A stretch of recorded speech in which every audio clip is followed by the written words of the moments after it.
வணக்கம் நண்பா நண்பீஸ், this is Sudhakaran. நம்ம சேனலில் மென்டல் ஹெல்த் சம்மந்தமாக வீடியோ போட்டுட்ருக்கோம். பேரலி அப்பப்போ கொஞ்சம் ஃபிசிக்கலையும் தொட்டு பார்க்குறது உண்டு. ஸோ நீங்கள் இந்த சேனலுக்கு புதுசு அப்படின்னா ஃபாலோ பண்ணிக்கோங்க. இப்போ நம்ம வீடியோவை ஸ்டார்ட் பண்ணலாம். ஸோ இன்றைக்கி நம்ம பார்க்க போகிற டாபிக் என்ன அப்படின்னா காக்னிட்டிவ் டிசனன்ஸ். இதை நீங்கள் பெருசாக கேள்விப்பட்டிருக்க மாட்டீங்க. இது மோஸ்ட்லி இந்த சைக்காலஜி படிக்கக்கூடிய ஸ்டூடெண்ட்ஸ்க்கு நிறைய தெரிஞ்சிருக்கும். இது எதை பற்றி ஆக்சுவலி பேசுது அப்படின்னா, நம்ம லைஃப்பில் ரீசன்ட் டேஸ்லேயோ இல்லை ஒரு நிதானமாக நம்ம வாழ்க்கையை நம்ம பார்த்துக்கிற சுச்சுவேஷன் வர ஆரம்பிச்சதுக்கப்புறம் நிறைய நேரங்களில் டிசிஷன் மேக்கிங் அப்படின்ற சுச்சுவேஷனுக்குள்ள நம்ம தள்ளப்படுவோம். அது ஏர்லி டீனேஜாக கூட இருக்கும். சில நேரங்களில் நமக்கு அது நடக்க வாய்ப்பு இருக்குது.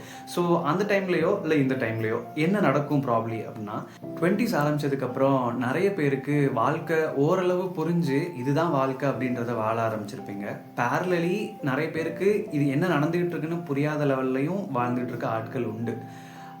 இது நிறைய விதங்களில் நடக்க ஆரம்பிக்கும். எப்படின்னா, நமக்கு ஏர்லி அந்த என்ன சொல்கிறது, ஏர்லி 20ஸில் இருக்கக்கூடிய ஆட்களுக்கு வந்து அந்த டீனேஜ்லேருந்து 20ஸ்க்கு வரும் பொழுதோ இல்லை அந்த 20கள் உள்ளே நம்ம காலடி எடுத்து வைக்கும் பொழுது நிறைய விஷயங்கள் அப்போ நம்ம பார்த்ததுக்கும் இப்போ நம்ம பார்க்குற விதமும் நிறைய மாறுதலுக்கு உட்பட்டிருக்கும். இந்த மாறுதல்கள் நம்மளை நிறைய விதங்களில் மாற்றிருந்தாலும் over a period of time நம்ம ஒரு 20 to 25க்குள்ளேயே நமக்கு வந்து நிறைய விஷயங்கள் வந்து 21 வயசில் தெரிஞ்ச விஷயம், 21 விஷயத்தில் சரின்னு தெரிஞ்ச விஷயம் 25 வயசில் வந்து தப்பாக தெரியலாம். ஸோ இந்த மாதிரி நிறைய வேறுபாடுகள் நடக்கும். இதுக்காக நம்ம ரெக்ரெட்லாம் பண்ண முடியாது. காலப்போக்கில் அதை மாற்றிட்டு போகிற லெவலில் தான் நம்ம இருந்திருப்போம். இந்த மாதிரியான சுச்சுவேஷனில் நமக்கு டிசிஷன் மேக்கிங் அப்படின்ற ஒரு சுச்சுவேஷன் வரும். ஸோ இது நிறைய விஷயங்களில் நம்ம காலப்போக்கில் ஒரு ரெஸ்பான்சிபிலிட்டி எடுத்து அந்த விஷயத்தை பார்க்குற மாதிரி இருக்கும். ஸோ அதனால் நம்ம இந்த விஷயங்களே பண்ணுற மாதிரி இருக்கும். ஸோ இதுக்கு என்னென்ன மாதிரியான ப்ராப்ளம்ஸ் வரும் அப்படின்னா, நம்மளோட டெய்லி டேஸில் நமக்கு ஏதாவது ஒரு பேட் பிஹேவியர்ஸ் இல்லை பேட் அந்த பழக்க வழக்கங்கள் இருக்கலாம். ஸோ அது வந்து தப்புன்னு தெரிஞ்சும் நம்மளால் வந்து அதை சரி பண்ணுறதுக்கான ஒரு இதை எடுக்க மாட்டோம். அதாவது டூ சைடில் நம்ம நிற்போம். ஒரு பக்கம் வந்து அது தப்புன்னு தெரியுது, பட் சின்ஸ் நம்ம வந்து அதை பண்ணிக்கிட்டு இருக்கோம், தொடர்ந்து நம்ம அதை பண்ணிக்கிட்டு இருக்கோம்.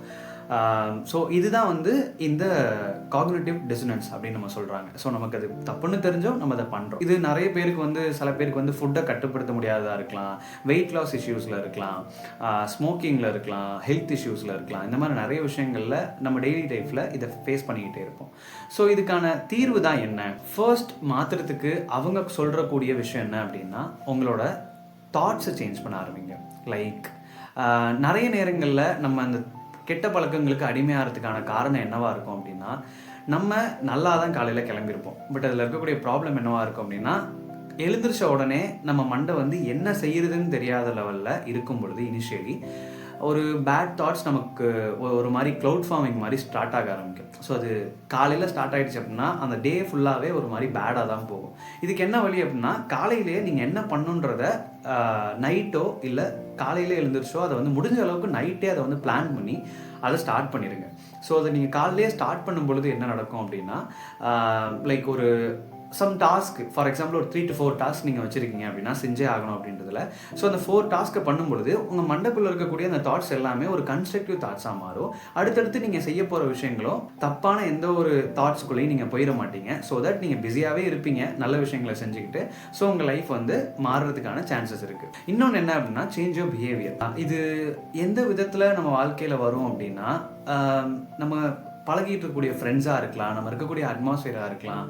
ஸோ இது மூலமாலாம் நம்மளோட சைக்கலாஜிக்கல் சேஞ்சஸ் நடக்க வாய்ப்பு இருக்குது. நிறைய நேரங்களில் நம்ம ஸ்ட்ரெஸ் லெவல் ரேண்டமாக இன்க்ரீஸ் பண்ணுவோம். இது வந்து நம்ம லைஃப்பில் நான் முன்னாடி வீடியோவில் சொல்லியிருப்பேன், லைக் ரியாக்ட் வர்சஸ் ரெஸ்பாண்ட். நம்ம சரௌண்டிங்கை பொறுத்து, நம்மளோட அட்மாஸ்பியரை பொறுத்து, நம்ம யாரு கூட எக்ஸ்டர்னலாக கனெக்டிவாக இருக்குன்றதை பொறுத்து நம்மளோட எமோஷன்ஸ் வந்து நிர்ணயிக்கப்படுது. ஸோ இந்த ரியாக்ட் வர்சஸ் ரெஸ்பாண்ட் பற்றி நான் வீடியோ போட்டிருக்கேன். ஸோ அதுக்கான லிங்க்கும் கொடுக்குறேன். ஸோ அதை போய் பாருங்கள், ஒரு ஐடியா கிடைக்கும் அதை பற்றி. நம்ம சுற்றி இருக்கக்கூடிய சரௌண்டிங்ஸ் மூலமாக நமக்கு நிறைய விஷயங்கள் வந்து இம்பேக்ட் ஆகும். எமோஷ்னலி வந்து நம்ம நிறைய அஃபெக்ட் பண்ணப்படுவோம். ஸோ அது சந்தோஷத்தையும் கொடுக்கலாம், நமக்கான லோவஸ்ட் ஃபேஸையும் கொடுக்கலாம்.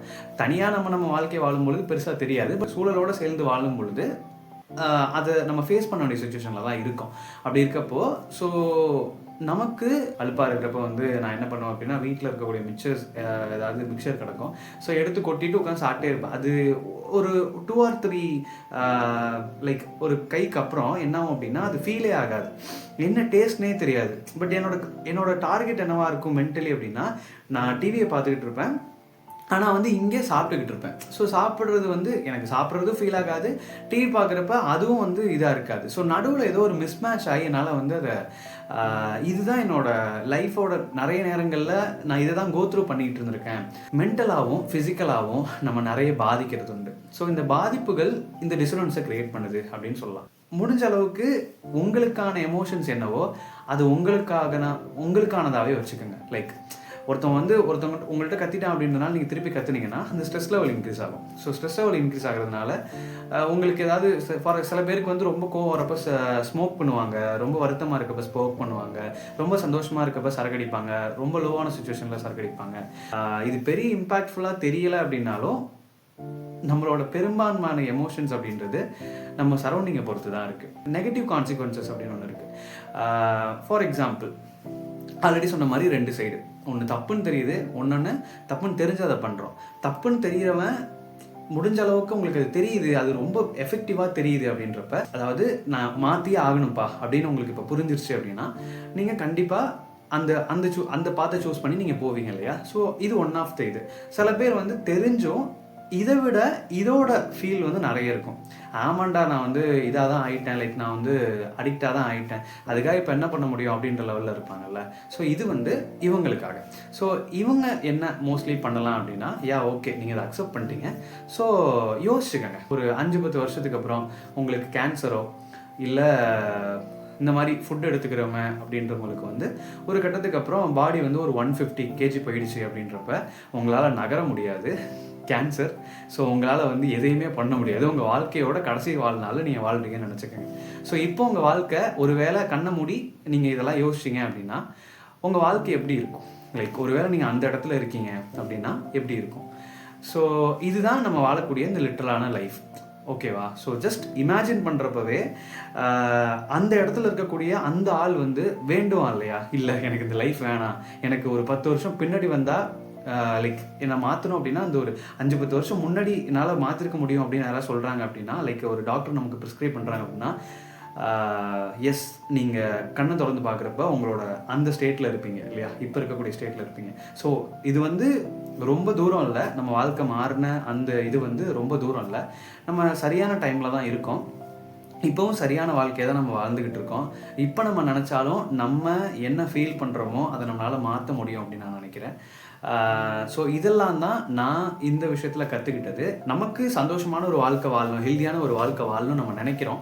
ஆனால் இது இந்த விஷயத்தின் மூலமாக நமக்கு தடைபடுது அப்படின்னா, இல்லை எனக்கு இது வேணாம், நான் குறைச்சிக்கிறேன், ஸோ தட் என் லைஃப்பை இன்னும் பெட்டராக உங்கள் முன்னாடி இந்த மாதிரி நிறைய விஷயங்களை சொல்கிறதன் மூலமாக இன்னும் நான் சந்தோஷமாக இருப்பேன் என்னோடய ஃப்யூச்சரில். அது உங்களுக்கும் பயன்படும். இது லாங் டேர்முக்கு நான் அதை பண்ணணும்னு நினைக்கிறேன்.